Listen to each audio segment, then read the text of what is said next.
Bonjour et bienvenue sur la matinale. Dans cet exercice, on va essayer d'étudier la fonction f de x égale ln de exponentielle x plus 1 moins 3/4 de x. Étudier une fonction, c'est très large, mais globalement, ce qu'on attend, c'est le tableau de variation, les limites, éventuellement la convexité, je pense pas qu'on la fera ici, mais c'est vraiment tout ce qu'on peut dire sur la fonction. Et avant de faire une dérivation ou quoi que ce soit, pour étudier le signe de la dérivée et faire les variations, eh ben, il faut savoir où elle existe notre fonction. Donc la première chose à faire, si c'est pas donné par l'énoncé, ici on aurait pu avoir étudié la fonction f sur tel intervalle. On aurait eu l'information là où elle existe, l'ensemble de définitions. Là c'est pas donné, donc première étape, toujours penser à étudier l'ensemble de définitions, on va l'appeler df. C'est-à-dire là où la fonction existe, parce que là où la fonction n'existe pas, ça sert à rien de l'étudier. Pour trouver l'ensemble de définitions, on a 3 conditions à respecter jusqu'au bac. On doit éviter une division par 0. Quand on a une racine carrée, ce qui est à l'intérieur doit être supérieur ou égal à 0, et quand on a un logarithme, ce qui est à l'intérieur doit être strictement plus grand que 0. Ça, c'est pour l'ensemble de définitions, et tant qu'à faire, comme on va la dériver ensuite, on va faire l'ensemble de dérivations parallèles, on va l'appeler dr. C'est les mêmes conditions, sauf que pour la racine, cette fois, il faut être strictement plus grand que 0. Donc je vais le mettre ici, strictement plus grand que 0. C'est la seule différence, en fait, avec l'ensemble de définitions. Ici, on n'a pas de division par 0, on n'a pas de racine carrée, donc il n'y a pas ces problèmes-là. En revanche, on a un logarithme. Donc nous, ce qu'on doit respecter, on sait que ln, il est défini sur r plus étoile. Ce qui veut dire les réels positifs excluent 0, donc 0 exclut jusqu'à plus l'infini. Autrement dit, on respecte la condition, ce qu'il y a dans le ln est strictement plus grand que 0. Ce qui veut dire que nous, on va vouloir que ce qu'il y a dans le ln, exponentielle x plus 1, soit strictement plus grand que 0. Mais en fait, ça c'est assez évident puisque exponentielle x, on sait qu'il est toujours positif, un exponentiel est toujours positif. Donc un truc positif plus 1 est forcément toujours plus grand que 0. Donc ici, on peut dire que c'est x appartient à r tout entier. Un exponentiel est toujours positif, on peut le préciser, car pour tout x réel, exponentielle x est positif. Ce qui veut dire que la seule contrainte qu'on avait avec le ln, mais en fait c'est pas une contrainte, il n'y a aucun problème. Donc l'ensemble de définition, c'est r tout entier. Pour l'ensemble de dérivation, c'est la même chose en fait. Division par 0 à éviter. La racine carrée, dedans on veut un truc strictement positif, mais il n'y en a toujours pas. On a notre logarithme, mais la condition reste la même, strictement plus grand que 0. Donc c'est exactement le même calcul qu'au-dessus, et donc l'ensemble de dérivation, c'est r aussi. C'est important de faire ce travail, tout simplement parce que c'est la première ligne du tableau de variation. Là où on met les x, c'est l'ensemble de définition, l'ensemble de dérivation. Donc si on les connaît pas, on saura pas quoi mettre. Donc ici on a r et r. Maintenant qu'on a trouvé les ensembles, ce qu'on peut faire, c'est calculer la dérivée. Donc f' de x, à quoi il est égal? Alors, f', c'est une somme de deux choses, donc le ln et le moins 3/4 de x, donc on va dériver morceau par morceau. Pour le ln, alors on n'a pas un ln de x classique, on a un ln de u, c'est une fonction composée, puisque dans le ln, on a un peu plus que du x, on a exponentielle x plus 1. La dérivée d'un ln, on sait que c'est 1 sur x, donc un ln de u, ça fera du 1 sur u. Et on pense que quand on dérive avec du u, on multiplie toujours le résultat par u'. Donc soit vous connaissez le résultat d'entrée, u' sur u, elle est classique celle-là, soit vous la retrouvez avec la formule de dérivée du ln. Et du coup, nous, on va avoir donc u', c'est la dérivée de ce qu'il y a dans le ln, exponentielle donne lui-même, et le plus 1 il dégage. Et au dénominateur, donc on a le u, c'est-à-dire ce qu'il y avait dans le ln, donc exponentielle x plus 1. Ensuite, on a le moins 3/4 de x à dériver, moins 3/4 de x, quand on a un nombre fois x, il nous reste que le nombre. On a tout ça. Alors là, on a la bonne dérivée, en revanche, elle n'est pas sous la bonne forme, puisque notre but, c'est d'étudier son signe ensuite. Et on ne sait pas étudier un signe lorsqu'on ajoute des morceaux. On sait multiplier des signes entre eux, plus par moins, plus par plus, on sait ce que ça vaut. Par contre, un plus avec un moins, on n'a aucune idée de ce que ça fait. 2 moins 3, un plus avec un moins, c'est négatif. 2 moins 1, un plus avec un moins, c'est positif. Donc, on peut pas conclure. Ce qui veut dire que là, il faut toujours obligatoirement regrouper nos morceaux. Là, c'est assez simple pour les regrouper, on a deux fractions. Pour regrouper des fractions, les met au même dénominateur. Donc, ce qu'on va faire, c'est que la première fraction, on va la multiplier par 4, le dénominateur de la deuxième, et puis la deuxième, on multipliera par exponentielle x plus 1, le dénominateur de la première. Comme ça, on aura tout le monde sur 4 fois exponentielle x plus 1. Donc on a dit la première fraction, on multiplie par 4. Ça fait donc 4 fois exponentielle en haut, moins, et la deuxième, on multiplie par exponentielle x plus 1, donc on avait le 3 qu'on multiplie par exponentielle x plus 1. On aura tout ça. On peut peut-être développer un petit peu au numérateur, voir ce qui se passe. Donc en bas, on a notre 4 fois exponentielle x plus 1, et au numérateur, on a le 4 exponentielle x, moins 3 exponentielle x, et moins 3. Ce qui veut dire que finalement, au numérateur, 4 exponentielle moins 3 exponentielle, il nous reste juste un exponentiel, et on a le moins 3 qui est à côté. Et donc en bas, on va avoir notre 4 exponentielle x plus 1. Là, on a une dérivée qui est très bien, puisqu'elle est exactement sous forme d'une seule fraction, et pour étudier le signe d'une fraction, on fait le signe du numérateur, signe du dénominateur, puisqu'on sait diviser les signes entre eux. Donc ici, ça posera aucun problème. Donc maintenant, on va étudier le signe de f'. Donc signe de f' de x, on vient de dire que pour étudier le signe d'une fraction, on fait le signe de chaque morceau. Donc on va d'abord regarder le signe du numérateur, donc exponentielle x moins 3. Et surtout, comme tout à l'heure, on ne fait pas le signe d'exponentielle, puis celui de moins 3, puisqu'on ne sait pas ajouter les signes, donc on étudie tout d'un coup. Pour étudier un signe, soit la réponse elle est évidente, ce qui n'est pas le cas ici, puisque lui il est positif, lui il est négatif, on ne sait pas. Soit alors on se demande, à quand c'est positif? Tout simplement puisque on va trouver tous les endroits où c'est positif, on va déduire que tout le reste c'est négatif, et on aura la réponse comme on n'a que deux possibilités de signes. Alors, pour trouver ça, nous on cherche x, donc on va isoler d'abord notre exponentielle x, qui va donc être plus grand que 3, et puis pour trouver x, il faut qu'on le sorte de l'exponentielle, il faut qu'on vire l'exponentielle. Pour virer un exponentielle, on n'a que la fonction logarithme, donc on met logarithme des deux côtés. Là, un truc très important à bien comprendre, vous n'aurez pas la justification à marquer, je pense, au bac, mais même si vous la marquez, c'est plutôt très bien. On dit qu'on applique la fonction logarithme ici.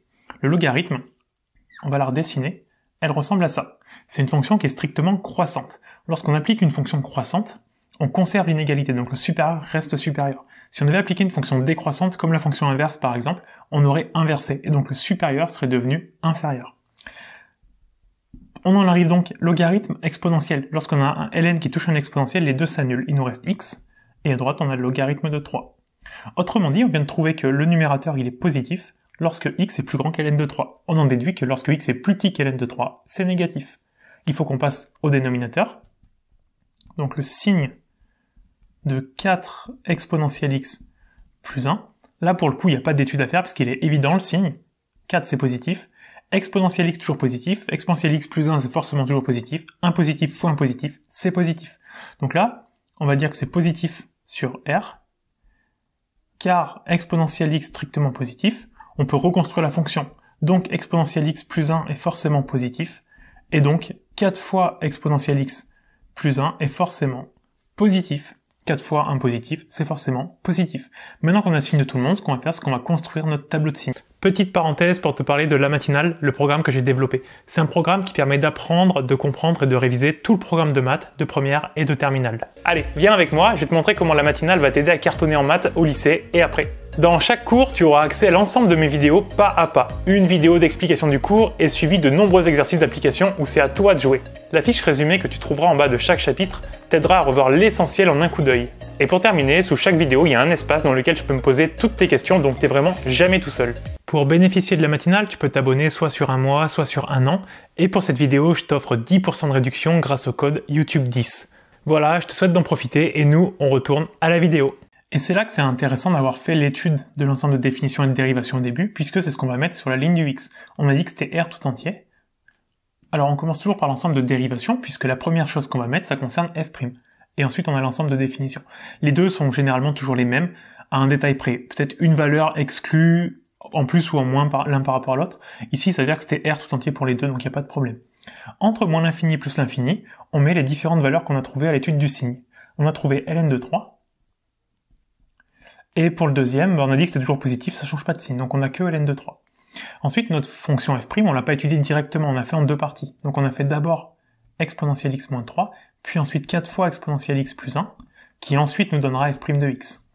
L'exponentielle x moins 3, on a dit il est positif lorsque x est plus grand qu'ln de 3. Donc après ln de 3 c'est positif, on en déduit qu'avant c'est négatif.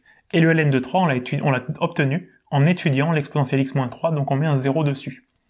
L'autre en dessous, on a dit que c'était toujours positif, et donc notre f', c'est la division de l'un par l'autre, moins divisé par plus, ça fait moins, plus par plus, ça fait plus. On en arrive au tableau de variation de notre fonction f, puisqu'on sait que lorsque la dérivée est négative, comme c'est le cas ici, ça descend. Lorsque la dérivée est positive, ça monte.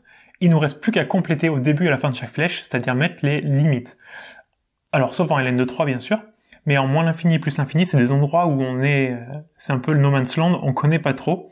C'est de l'infini, ça veut dire moins très petit et plus très grand à l'infini. On va donc regarder d'abord la limite de la fonction f en moins l'infini. Pour faire une limite, on fait la limite de chaque morceau. Donc on va voir la limite du premier morceau, donc ln exponentielle x plus 1. Mais là, il nous faut la limite, c'est une fonction composée, donc on calcule d'abord la limite à l'intérieur de la fonction. Donc on va faire la limite d'exponentielle x plus 1. On est à moins l'infini. Exponentielle moins l'infini, vous devez savoir qu'il vaut 0.